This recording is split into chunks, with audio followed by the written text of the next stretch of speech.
బనకచెర్లను ఆపాలని కాదు, బనకచెర్లకు green signal ఇచ్చినట్టు రేవంత్ రెడ్డి మాట్లాడిండు నిన్న. నేను చెప్తా, ఆధారాలతో సహా చెప్తా. ఆ వీడియో ఉందా బాబు? రేవంత్ రెడ్డి గారు బనకచెర్లకు గ్రీన్ సిగ్నల్ ఇచ్చిండు. ప్లీజ్ అండర్స్టాండ్, అంటే చాలా ఇంపార్టెంట్ ఇష్యూ. నేను రేవంత్ రెడ్డి గారు మాట్లాడుతూ ఏమంటాడు, గోదావరిలో ఒక 1000 టీఎంసీలు ఇచ్చేయింది, కృష్ణాలో ఒక 500 టీఎంసీలు మాకు ఇచ్చి నువ్వు ఎంతనే తీసుకుపో, ఎన్నైనా కట్టుకో, ఏమన్నా చేసుకో అంటాడు. నీ అయ్యసోమ్మ, నువ్వెవడు చెప్పడానికి?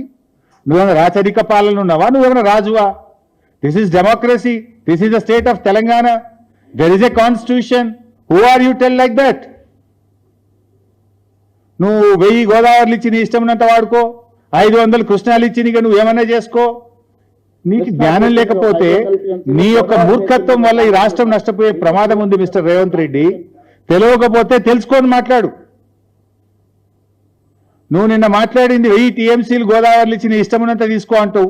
నిన్న నీ ఇంజనీరే, ఆయన ఎవరో ఒక ప్రజెంటేషన్ ఇచ్చిండు, ఐ థింక్ డిడి గోదావరి, ఆయన సుబ్రహ్మణ్య ప్రసాద్, నేను చూస్తా ఉంటే వీడియోలో. ఆ సుబ్రహ్మణ్య ప్రసాద్ నిన్న ప్రజెంటేషన్లోనే స్పష్టంగా చెప్పిండు. ఏం చెప్పిండు?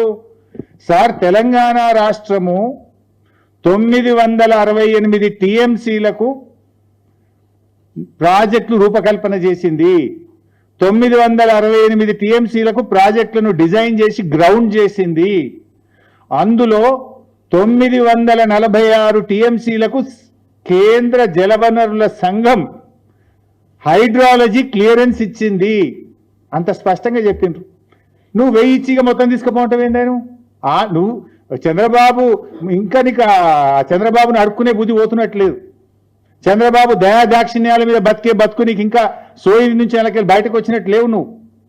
నువ్వు చంద్రబాబు ఇచ్చేదండి 1000 టీఎంసీలు. It is our right. Telangana రాష్ట్రానికి ఆల్రెడీ ఉమ్మడి ఆంధ్రప్రదేశ్లోనే 968 టీఎంసీలు కేటాయిస్తూ జీవోలు ఇచ్చారు.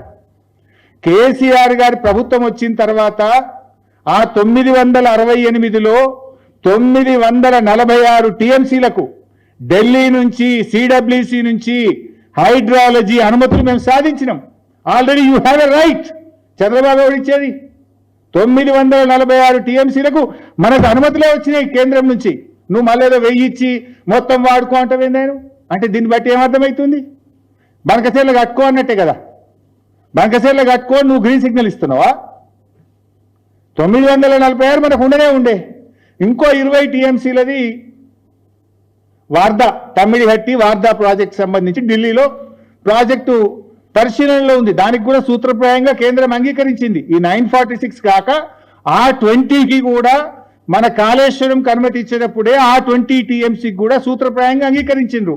946 + 20 966 రానే వచ్చే. నువ్వు 1000 ఇచ్చి మొత్తం తీసుకుపోంటావు అంటే బనకచెర్ల కట్టుకోమన్నట్టే కదా. నువ్వు నిన్న మీటింగ్ పెట్టింది ఆపనీకా, కట్టుకోమని చెప్పనీకా? ఏమైనా సోయి ఉండి మాట్లాడుతున్నావా? అకల్ నుండి మాట్లాడుతున్నావా? అకలు కోల్పోయి మాట్లాడుతున్నావా? నువ్వు ఈరోజు మీ పవర్ పాయింట్ ప్రజెంటేషన్లో మీ ఇంజనీరే చెప్పిండు. ఆ సుబ్రహ్మణ్య ప్రసాద్ చెప్పినాకనే సోయి రావాలి కదా. నీకెవడో స్క్రిప్ట్ రాసిచ్చినట్టు తిట్టనీకి వచ్చినావు, ఆ పొలిటికల్ మీటింగ్ కోసం వచ్చినావు.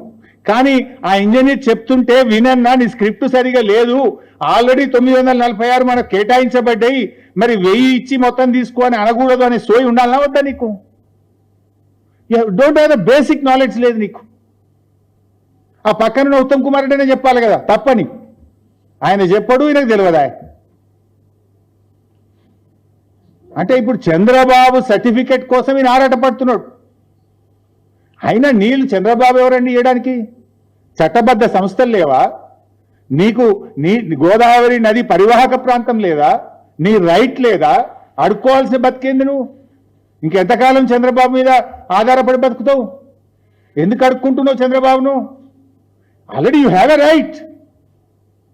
ఇప్పుడు దాంట్లో కేసీఆర్ గారు ఒక లెటర్ రాసిండ్రు. ఇది 2/10/2020. ఇది కేంద్ర జలవనరుల శాఖ మంత్రి షెకావత్ గారికి, ఇది బెట్టు బాబు, కేసీఆర్ గారు రాసిన లెటర్. ఇది official document. As a chief minister, union water resource మినిస్టర్కు కేసీఆర్ గారు రాసిన లెటర్. దీంట్లో I read out the page number 13. In this context, it is worth noting that the that as per 53 years of Central Water Commission gauge records, at the last gauging station on Godavari River, at least 3,000 TMC of water flows into the Bay of Bengal. After the utilization of both the states of Telangana and Andhra Pradesh, the erstwhile state of Andhra Pradesh itself had allocated 65.13% of Godavari waters to Telangana region. The 3,000 TMC of water flowing into the sea annually can also be used on pro rata basis based on the total water requirement for irrigation, industry and drinking water. Telangana will use 1950 TMC water per year in comparison to the present allocation of 967.15 TMC. The additional water will be required for meeting the water requirements of more than 1 crore population of mega metro city of Hyderabad, which also has 35 to 40 lakh migrant workers. The needs of Hyderabad city are growing due to the expansion of IT and pharma industries and the growth of its urban agglomerations. I request you to include the allocation of water issue raised in this letter as agenda items of the second meeting of Apex Council. So, ఇంత స్పష్టంగా కేసీఆర్ గారు గోదావరి నదిలో మాకు 963 టీఎంసీల నీళ్లు కేటాయించారు. అయితే దీని తర్వాత కూడా 3000 టీఎంసీలు సముద్రంలో కలుస్తున్నాయని సెంట్రల్ వాటర్ కమిషన్ లెక్కలు చెబుతున్నాయి. ఆ 3000 టీఎంసీల్లో కూడా ఇదే ప్రోరాటా ప్రకారంగా మాకు 1950 టీఎంసీల నీళ్లు కావాలి. 1950 టీఎంసీలు మాకు కావాలి గోదావరిలో. ఎందుకంటే మా హైదరాబాద్ నగరం 1 కోటి జనాభా ఉంది, 30 లక్షల మంది మైగ్రెంట్ వర్కర్స్ ఉన్నారు. హైదరాబాద్లో పారిశ్రామిక అవసరాలు, తాగునీటి అవసరాలు, భవిష్యత్ అవసరాల దృష్ట్యా గోదావరిలో 1950 టీఎంసీల నీళ్లు ఈ 3000లో మా వాటా. ఈ 3000 సముద్రంలో కలిసే దాంట్లో మా లెక్క 1950 టీఎంసీల నీళ్లు ఇవి మాకు ఇవ్వాలి అని కేంద్ర జలవనరుల శాఖకు ఆనాడు కేసీఆర్ గారు రాశారు. అంటే ఇప్పుడు మనకు వస్తున్న 968 కాక మరో 1950 మా లెక్క అని కేసీఆర్ చెప్పిండు. రేవంత్ రెడ్డి ఏమంటుండే 1000 ఇచ్చి మొత్తం తీసుకో, 1000 ఇచ్చి మొత్తం తీసుకో. కేసీఆర్ చెప్పింది ఏంది 1950 ప్లస్ 968 మా లెక్క అని చెప్పిండు కేసీఆర్. మరి రేవంత్ రెడ్డిని ఇప్పుడు ఎవరు అప్పచెప్తున్నట్టు? బంకచర్లకు ఎవరు ఈరోజు దాసోహం అవుతున్నారు? ఇది is it not the official record mister Revanth Reddy? తెప్పించుకోండి ఈ ఆఫీస్లోకి వెళ్ళి. ఇది కేసీఆర్ గారు కేంద్ర జలవనరుల శాఖకు రాసిన లేఖ. నువ్వేమంటావు 1000 ఇచ్చి మొత్తం తీసుకో. 1000 ఆనిచ్చేది ఏంటండి? ఆల్రెడీ 968 అలొకేషన్ ఉండే మనకు. ఇది ఇట్లా. ఇకపోతే కృష్ణ, అది ఎంత అజ్ఞానం. నేను కృష్ణా బేసిన్లో పుట్టినా అంటాడు, పాలమూరు బిడ్డ అంటాడు. కనీసం ఇంకా కృష్ణా నది మీద కూడా అవగాహన ఉండదా నీకు? ఆ జిల్లాలో పుట్టినవు, ఆ నది పరివాహక ప్రాంతంలో పుట్టి పెరిగినవు, ఆడ నుంచి ఎమ్మెల్యే అయినవు. ఆ నదిలో వాటా ఎంత, ఆ నదిలో మన హక్కు ఎంతో కూడా సోయలేదా నీకు? ముఖ్యమంత్రి విడిచిపెట్టు, ఆ జిల్లాలో జడ్పీటీసీగానో ఎమ్మెల్యేగానో చేసినావు కదా. మినిమం నాలెడ్జ్ ఉండాలి, మినిమం సెన్స్ ఉండాలి.